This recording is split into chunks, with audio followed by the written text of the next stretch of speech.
Welcome to my YouTube channel टेक्जीन। इस video में हम देखेंगे किस तरह से हम अपने डेटा को डिलीट कर सकते हैं सुपरबेस पोस्टग्रे एसक्यूएल डेटाबेस से।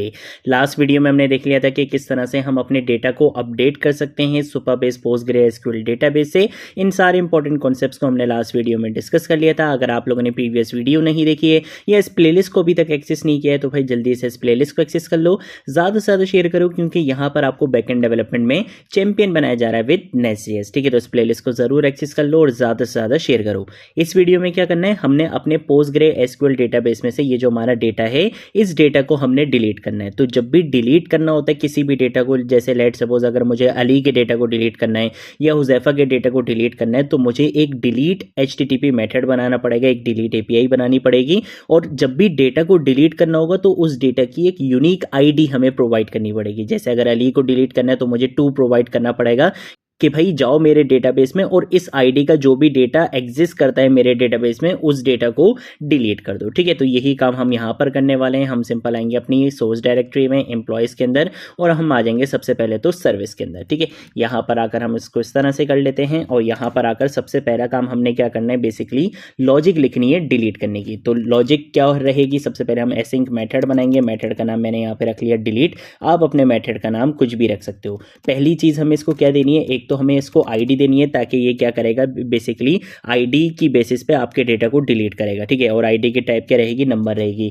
लेकिन इस मेथड की रिटर्न टाइप क्या रहेगी, वो मैं यहाँ पर आकर बोलूँगा कि ये आपको एक प्रॉमिस रिटर्न करेगा और उस प्रॉमिस के अंदर आप चाहो तो आप एम्प्लॉय टाइप का डेटा भी रिटर्न करवा सकते हो और आप चाहो तो आप एक मैसेज भी यहाँ पे रिटर्न करवा सकते हो। तो मैं यहाँ पर आकर लिखूंगा मैसेज के ये क्या करेगा, आपको एक मैसेज रिटर्न करेगा जिसकी टाइप क्या रहेगी, स्ट्रिंग रहेगी। ठीक है, यहाँ पर आकर सिंपल मैंने ये मेथड इस तरह से बना लिया। अब क्या करूँगा, कौन सा कीवर्ड बनाऊंगा, यहाँ पर आकर मैं क्या करूँगा, रिजल्ट के नाम से एक वेरिएबल बनाऊंगा और इस वेरिएबल के अंदर हमें उस डेटा को स्टोर करवाना है जिस डेटा को हमने डिलीट करना है। तो वो डेटा कैसे फैच करेंगे, हम यहाँ पे आके अवेट का कीवर्ड यूज़ करेंगे। यहाँ पे आके मैं लिखूंगा दिस डॉट एम्प्लॉय रिपोजिटरी और उसके बाद हम यहाँ पे डिलीट का मेथड यहाँ पे क्या करेंगे, यूज़ करेंगे।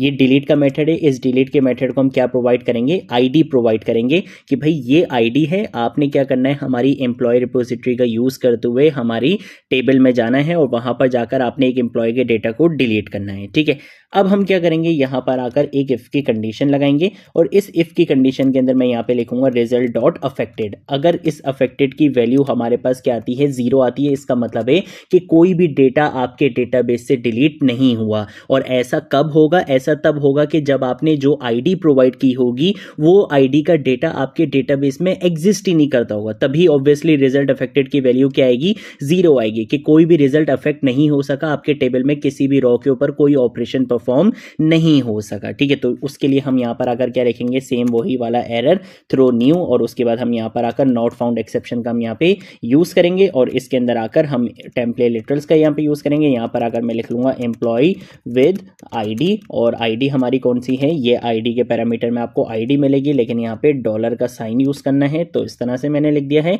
और उसके बाद मैं यहाँ पर आकर लिख दूंगा क्या, नॉट फाउंड। ठीक है, कि जो आपने ID दी है उस ID का डेटा आपके टेबल में मिला ही नहीं है। ठीक है, एग्जिस्ट ही नहीं करता। लास्ट में आके मैं क्या बोलूँगा कि भाई अगर ये डेटा सक्सेसफुली क्या हो जाएगा, डिलीट हो जाएगा, तो फिर हम सिंपल क्या करेंगे, हम यहाँ पर आकर लिखेंगे रिटर्न। उसके बाद मैं यहाँ पर आकर एक मैसेज हमने क्या करना था, रिटर्न करवाना था, तो हम यहाँ पे आके मैसेज लिखेंगे और मैसेज के अंदर हम यहाँ पे लिख लेंगे एम्प्लॉय विद ID और उसके बाद कर्ली ब्रैकेट्स के अंदर डॉलर के साइन के साथ हम यहाँ पे उस ID को यहाँ पे यूज़ करेंगे और उसके बाद मैं यहाँ पे आगे लिखूंगा हैज़ बीन डिलीटेड सक्सेसफुली। ठीक है, इस तरह से हमने यहाँ पे एक मैसेज लिख लिया। आप चाहो तो आप उसी डेटा को भी यहाँ पे रिटर्न करवा सकते हो, जिस तरह से हम यहाँ पे करवा रहे होते थे, हम उसी डेटा को रिटर्न करवा रहे होते थे, आप वो भी कर सकते हो। बट हमने यहाँ पे सिंपल क्या करा, हमने यहाँ पे एक मैसेज रिटर्न करवा दिया कि भाई आपका जो डेटा है वो डिलीट हो चुका है। ठीक है, तो ये लॉजिक हमने यहाँ पे लिख ली है। कंट्रोल S से मैं क्या कर लूँगा, सेव कर लूँगा। देन उसके बाद हम क्या करेंगे, हम आ जाएंगे अपने कंट्रोलर की फाइल में। कंट्रोलर की फाइल में आकर हम यहाँ पे आके @ डिलीट डेकोरेटर का हम यहाँ पे क्या करेंगे, यूज़ करेंगे। ठीक है, तो मैंने यहाँ पे @delete डेकोरेटर को यूज़ करना है। इसके अंदर हमें एक डायनेमिक आईडी पास करवानी है, तो मैं यहाँ पर आकर डायनेमिक आईडी के नाम से एक पैरामीटर बना लूँगा। उसके बाद हम यहाँ पे एसिंग का कीवर्ड लिखेंगे। यहाँ पर आकर हम एक मेथड बनाएंगे, जैसे मैंने मेथड बना लिया डिलीट एम्प्लॉय के नाम से।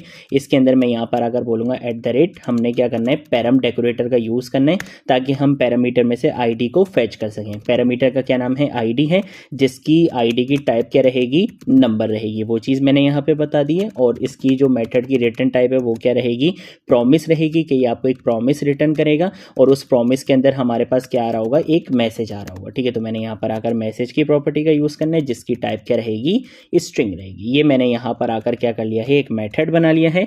और अब मैं क्या करूँगा, मैं सिंपल यहाँ पर आकर रिटर्न का कीवर्ड यूज़ करूँगा। उसके बाद मैं यहाँ पे लिखूँगा दिस डॉट एम्प्लॉय सर्विस का हम यहाँ पे यूज़ करेंगे। और हमारे मेथड का नाम था डिलीट। इस डिलीट को हम क्या पास करवा देंगे, आईडी पास करवा देंगे। सिंपल इतना सा काम करना था। Ctrl+S से क्या करेंगे, सेव करेंगे। अब हम आएंगे यहाँ पर अपने टर्मिनल में, और टर्मिनल में आकर मैं यहाँ पे npm run start dev की कमांड क्या करूँगा, रन करूँगा, जिससे मेरी एप्लीकेशन यहाँ पे रन कर दी जाएगी। कोई एरर मेरे पास यहाँ पर नहीं आया है। यहाँ पे आप देख सकते हो फाउंड 0 एरर मेरे पास यहाँ पे लिखा हुआ आ चुका है। कोई एरर मेरे पास यहाँ पे नहीं आया है, और मेरी एप्लीकेशन यहाँ पे सक्सेसफुली रन हो चुकी है। ठीक है, मैं क्या करूँगा, आऊँगा पोस्टमैन में आके आईडी मेरी ये 2 ही रखूँगा, और 2 के साथ साथ मैं यहाँ पे आके क्या कर लेता हूँ, डिलीट वाला HTTP मेथड यहाँ पे सिलेक्ट कर लेता हूँ। अब आप यहाँ पे आके देख सकते हो 2 आईडी किसकी है, अली की। तो अब मैं यहाँ पर आऊँगा और पोस्टमैन में आना है। यहाँ पर आकर मैं क्या करूँगा, सेंड के बटन पे क्लिक करूँगा। अब आप यहाँ पे देख सकते हो 200 स्टेटस कोड मेरे पास यहाँ पे आ चुका है, employee with ID 2 has been deleted successfully.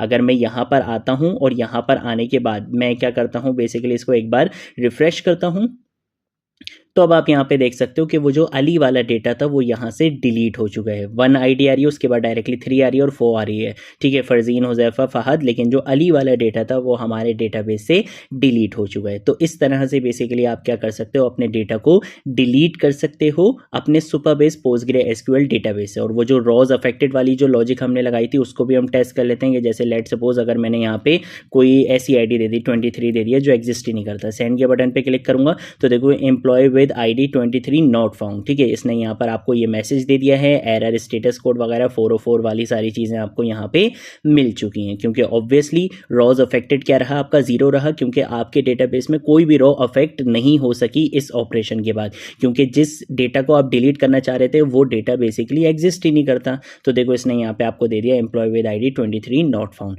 तो ये हमारे पास कॉन्सेप्ट होता है कि किस तरह से हम अपने डेटा को डिलीट कर सकते हैं सुपरबेस पोस्टग्रेसक्यूएल डेटाबेस से। ये थी हमारी आज की वीडियो। अगर कोई चीज़ नहीं समझ आए नीचे कमेंट सेक्शन में पूछ लेना, सोशल मीडिया अकाउंट्स पे पूछ लेना, मैं ज़रूर आप लोगों को रिस्पॉन्ड करूंगा। अब हम मिलेंगे नेक्स्ट वीडियो में नेक्स्ट टॉपिक के साथ, तब तक के लिए बाय बाय।